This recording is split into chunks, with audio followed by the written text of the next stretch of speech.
ദേവി ആരാധനയിലൂടെ ഗ്രഹദോഷശാന്തി എങ്ങനെ കൈവരിക്കാം എന്നതിനെക്കുറിച്ചാണ് പ്രതിപാദിക്കുന്നത്. ചന്ദ്രൻ്റെ അതിദേവതയാണ് പാർവതീദേവി.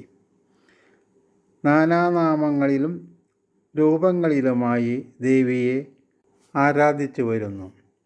ദേവി എന്ന ഒറ്റ വാക്കിൽ പറഞ്ഞാൽ അത് പരമേശ്വരിയെയാണ് സൂചിപ്പിക്കുന്നത്. ബലവാനായ ചന്ദ്രൻ്റെ ദശയിൽ ഗ്രഹം, ഭാര്യ, ഭോഗവസ്തുക്കൾ മുതലായവയുടെ ആഗമനമുണ്ടാകും. ദുർബലനായ ചന്ദ്രൻ്റെ ദശയിൽ ഇവയുടെയെല്ലാം നഷ്ടവും മനോവിഭ്രാന്തിയും അനുഭവിക്കേണ്ടി വരും. ഇതിന് പരിഹാരമായിട്ടാണ് ദേവീക്ഷേത്രങ്ങളിൽ പതിവായി ദർശനം നടത്തുന്നതും വ്രതങ്ങൾ അനുഷ്ഠിക്കുന്നതും. ദുർബലനായ ചന്ദ്രൻ്റെ ദശയിൽ മാതാവിനോ മാതൃസ്ഥാനത്തുള്ളവർക്കോ വിപത്തുകൾ സംഭവിക്കാൻ സാധ്യതയുണ്ട്. ആ ദോഷം ഒഴിവാക്കി കിട്ടുന്നതിന് ദേവീഭജനം അത്യന്താപേക്ഷിതമാണ്.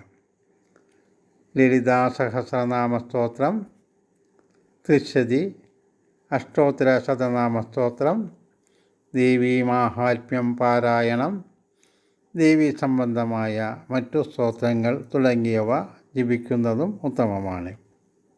പാർവതീദേവിയെ ഭജിക്കുന്നവന് ഒരിക്കലും ദാരിദ്ര്യത്തെ ഭയക്കേണ്ടി വരികയില്ല എന്ന പഴമൊഴി വളരെ പ്രസിദ്ധമാണ്.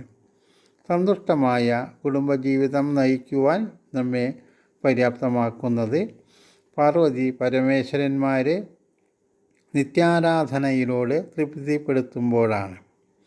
ഹൈന്ദവർ വിവാഹ സന്ദർഭത്തിൽ പാർവതി പരമേശ്വരന്മാരെ പൂജിക്കുന്നത് ഈ തത്വത്തിൻ്റെ അടിസ്ഥാനത്തിലാണ്. ചന്ദ്രൻ നക്ഷത്രാധിപനായിട്ടുള്ള രോഹിണി, അത്തം, തിരുവോണം എന്നീ നക്ഷത്രക്കാർ പതിവായി ദേവീക്ഷേത്രങ്ങളിൽ ദർശനം നടത്തുന്നത് വളരെ നല്ലതാണ്. ദോഷപരിഹാരത്തിന് അത് വളരെ ഉത്തമമാണ്.